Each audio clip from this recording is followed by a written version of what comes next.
Hi everyone. So I'm going to show you how to do an emboss resist and then a reverse emboss resist. I know, you're intrigued. So I don't totally know why I needed the anti-static, but it does help a little bit when it comes to putting the embossing powder on.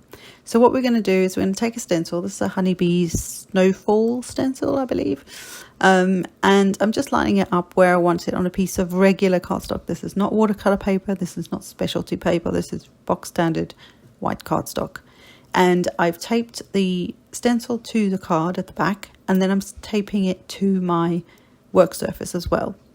And I'm going to use some pigment ink in white. I know it doesn't look white. It never has looked white. But it is actually white pigment ink, as opposed to the Versacolor ink, which is a clear sticky ink. The stickier the ink, the harder this is, because it will lift up or want to lift up the stencil. In my previous video, I used an oxide ink and a makeup sponge that looks like an egg. I don't know. You could do that too, and that would work, but you need to sort of pounce it on. But this is sort of a quick way to do it. Just be aware of how your ink pad is lifting the stencil up. Just, go easy on it and it'll be fine. And then I have some clear, this is just Cosmic Shimmer clear embossing powder, and I'm just chucking it on there. The reason we use the anti-static powder tool is also because, or the powder bag, whatever it's called, is because when you do this, you don't want the embossing powder to stick to any of the background card. You just want it sticking to where you've actually inked. So I know it's a little clearer to see now that we've got some powder on it, but you'll see it in a second. The best bit will be when we ink it. So then we're going to, after we've tidied up a bit, I think. Do I tidy up? I'm not sure. I do a bit of it.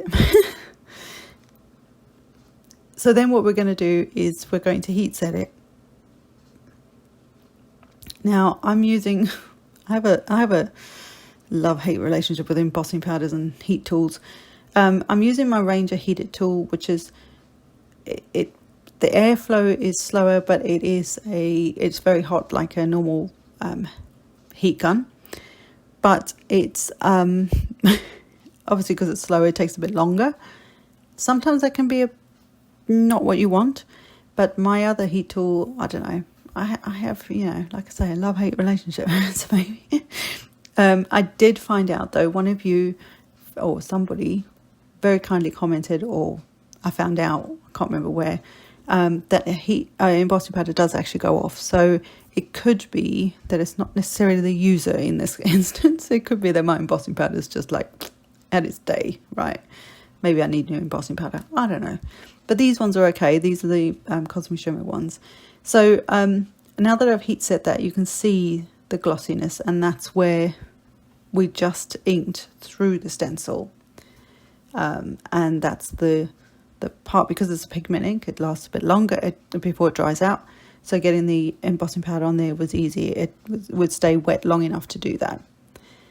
So now what we're going to do, and again, this is box standard cardstock, not fancy. It's just regular cardstock. I did my tweezers did make a bit of a mess there, so I just used a sand eraser.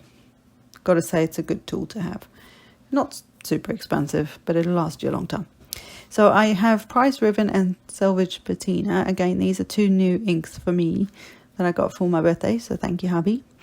And I'm using a brush tool, and I was trying to decide how to add the ink on, whether I'm going in like a circular motion from the inside out, which is what I did, or whether to do like an ombre thing, sort of like from one half of the cardstock to the other. In the end, I went from the middle out, and I will show you this in itself would be a really nice background. You could then add a simple sentiment on a sentiment strip with just a couple of stamped and coloured and die cut images. Perfect. But I'm not going to do that, of course. So I'm going to add some more ink. But I think that would make a really nice, especially for Christmas, a really nice background for Christmas. But I'm going to add the Prize Ribbon now. And what I will say is that just be aware, although this is regular cardstock, so it's not as bad as some of the other cardstocks where they're meant to perform differently with ink, if that makes sense. Just be aware that the ink will sit on top of the embossing, the embossed areas, so the raised areas where it's all glossy. So we will wipe that off, but also I will go back and wipe them off even more because it still leaves a hint of colour over the top. So if you're careful, you can use a slightly damp either paper towel or a baby wipe, but really just slightly damp, and it will actually just take that ink right off, and then the white of the embossing will come straight through again.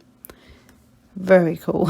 so this is just going back with some more Salvaged Patina at least, because I love it. So why not? And I also wanted to intensify it a bit more. Again, with inks you can go as light or as dark as you want.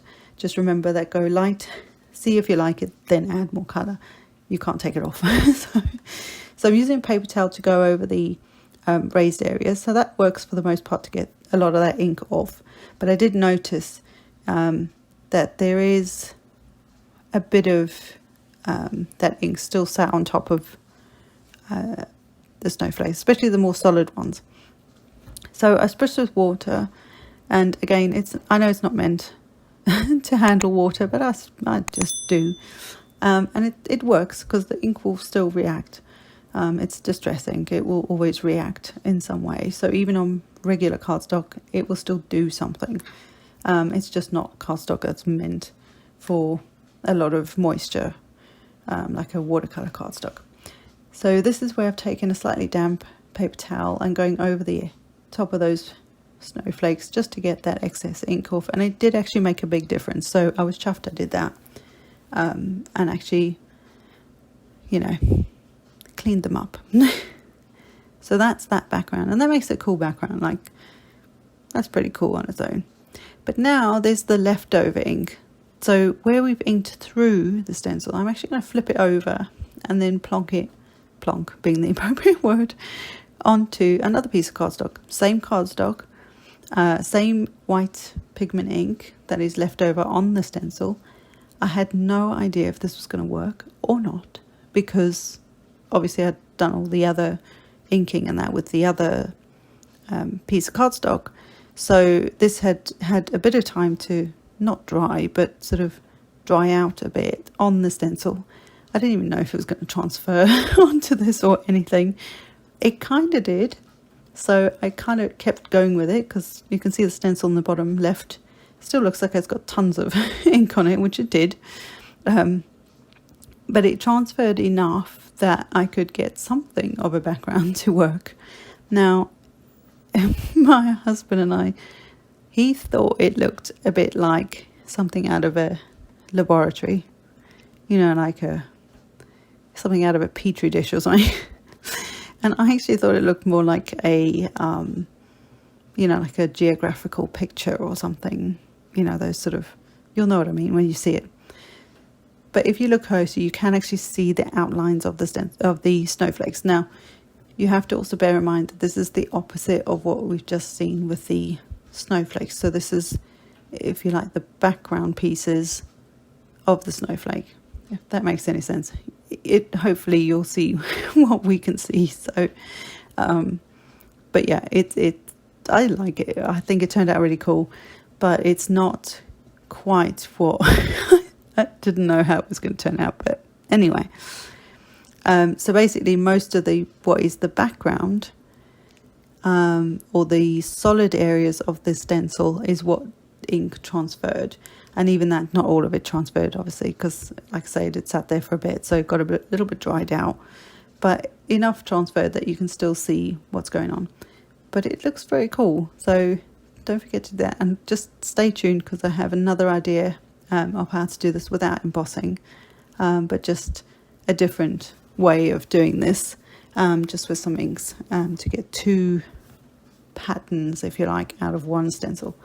So stay tuned for that in the next video. So again, I'm going to take the same inks, and this time I'm going to go almost like an ombre, so from one side to the other with the with the two inks and the two colours, because I do love these two colours together. They're so beautiful. So yeah, can you see the whole petri dish thing coming to life? so apologies, my camera died there. But this is the embossed snowflakes, so the ones that we actually use the stencil the traditional way that you would use it, and they are raised up and they are embossed and they're glossy and they're lovely, and they look like they're sitting on top of all that colour in the background, which is so cool. So that's kind of a traditional emboss resist.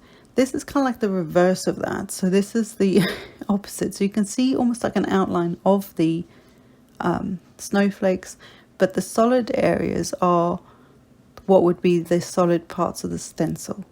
So here I'm just showing you that this is kind of the opposite. They'll obviously be back to front or mirror images of each other when you do it, but I think it turned out kind of cool. So I hope you've enjoyed this, guys, and I will see you in the next one. Bye for now.